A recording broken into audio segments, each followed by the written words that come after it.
예수비전 성결교 안희한 목사입니다. 8월 15일 날 정말로 많은 국민들이 서울역 광화문에 모여서 집회를 가졌어요.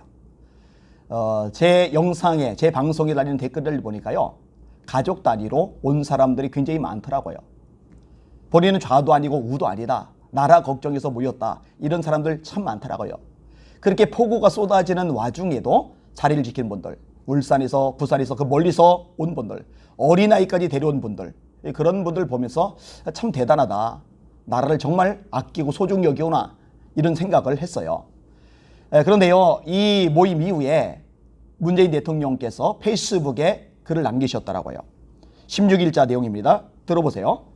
코로나 확진자 수가 일부 교회를 중심으로 폭증하며 하루 사이에 279명으로 급격하게 늘었습니다.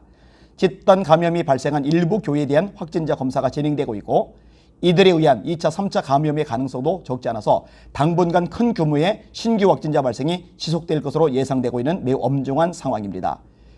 자, 건너뛰고 다음 부분 읽을게요. 특히 대규모 집단 감염원이 되고 있는 일부 교회의 상황은 매우 우려스럽습니다. 이분이 교회 얘기를 참 많이 하셔요. 방역당국의 지속적인 협조 요청에도 불구하고 방역 수칙을 지키지 않고 무시하는 행태를 보이면서 확진자가 대량으로 발생했고, 집단 감염 이후에도 검사와 역학조사 등 방역 협조를 거부하고 있어 방역당국이 큰 애로를 호소하고 있습니다. 게다가 격리 조치가 필요한 사람들 다수가 거리 집회에 참여까지 함으로써 전국에서 온 집회 참석자들에게 코로나가 전파되었을 수도 있는 심각한 상황입니다. 코로나 확산을 막기 위해 온 국민이 오랫동안 애써온 상황에서 국민의 노력에 찬물을 끼얹는 대단히 비상식적 행태입니다. 국가 방역 시스템에 대한 명백한 도전이며 국민 생명을 위협하는 용서할 수 없는 행위입니다. 국민 생명을 위협하는 용서할 수 없는 행위입니다. 지금 뭘 지칭한 거예요? 광화문 집회를 지칭을 한 거죠. 용서할 수 없대요. 정부는 강제 수단을 동원해서라도 매우 단호하고 강력한 조치를 취해 나가지 않을 수 없습니다. 대상은요, 교회죠. 교회. 제가 몇 가지 질문을 하고 싶어요. 첫 번째 질문. 우리나라 애초에 코로나가 발생했을 때에 의사협회에서 수차례 요청을 했어요. 외국인들의 유입을 막아주세요. 외국인들의 유입을 차단해주세요. 그때 제대로 외국인들의 유입만 막았더라도요, 지금처럼 코로나가 많이 번지지는 않았을 겁니다.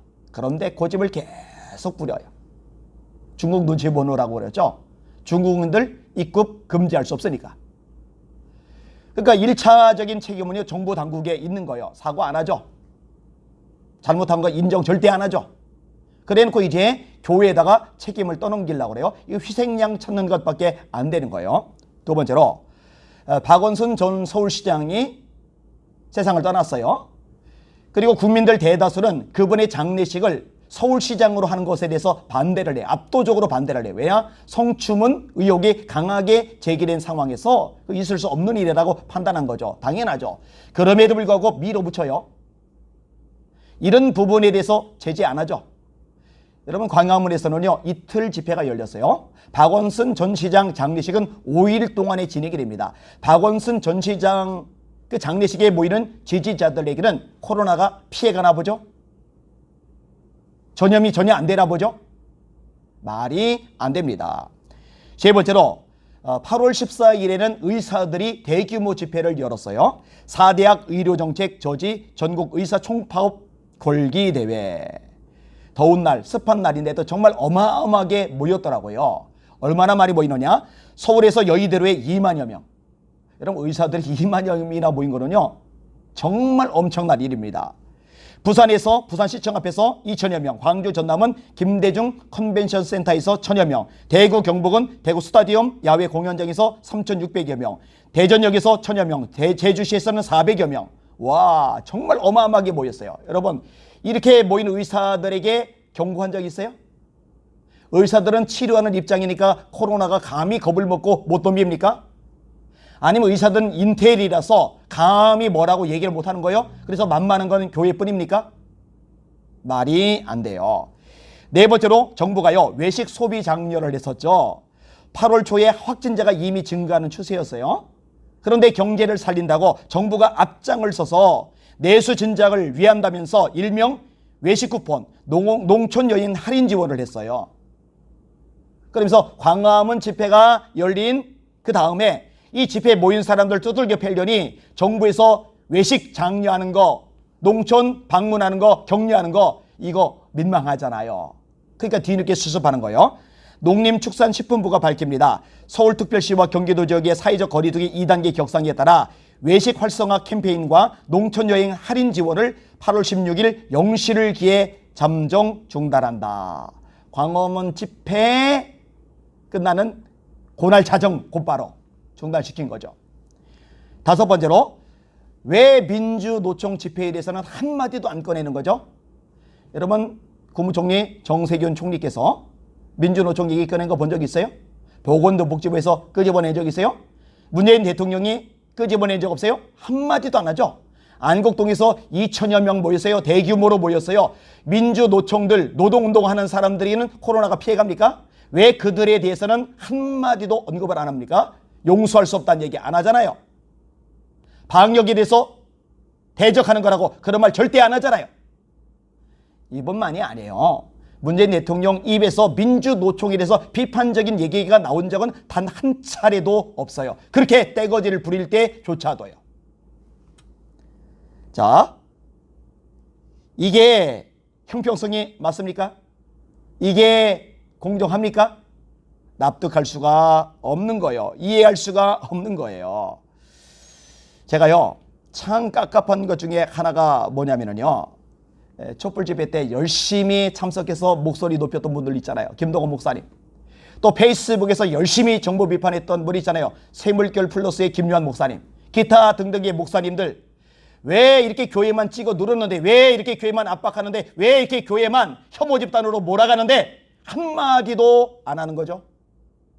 왜 입도 뻥긋 안 하는 거죠? 저는 정말로 이해가 되질 않아요. 예수님의 몸이잖아요. 주님의 몸된 교회가 난도질을 당하잖아요. 지도 세력이 아예 앞장서 가지고 여론을 통해서 왜곡된 분위기를 점점 만들어가잖아요. 그런데 왜 아무 말도 안 하는 거죠? 정말 이해가 되지 않아요. 자, 용서할 수 없다. 강제 수단을 동원하겠다 했는데 어떤 정책을 내놓을지, 어떻게 강제적으로 교회를 압박할지 모르겠어요. 근데 잘 들으셔요. 교회를, 예수님의 몸된 교회를 함부로 짓밟고 매도했던 지도자들 중에 잘 되는 사람 없어요. 유익이 절대 없어요. 국가적으로도 절대로 플러스 될 게 없어요. 이걸 좀 깨달으시기를 바랍니다. 형평성이라도 있고 공정하기라도 해야 납득을 하고 수긍을 할 거 아니에요. 다른 것들은 일절 건들지도 않고 완전 노타치 해놓고 왜 교회만 언급하는데요. 이거는 옳지 않습니다. 그리고요, 광화문에 모인 그 수많은 사람들 다 교인들 아닙니다. 예수 안 믿는 사람들 많이 모였어요. 대한민국의 국민이 한 사람으로 모인 사람들 다 많아요. 그런데 왜 교회만 타격을 삼는데요? 이 방송을 듣는 시청자 여러분, 교회는 단순한 사람의 모임이 아니고 예수님의 몸이라는 거 기억하시죠? 주님의 몸된 교회를 위해서 일어납시다. 목소리를 높이시다. 이게 제대로 된 정보만 알려줘도 함부로 말하진 못할 거예요. 이거 구독 눌러주세요. 좋아요도 눌러주세요. 그러면은 이 유튜브의 알고리즘 때문에 더 많이 퍼지고 더 많이 노출이 될 테니까요. 그리고 주변에 많이 퍼눌러주세요.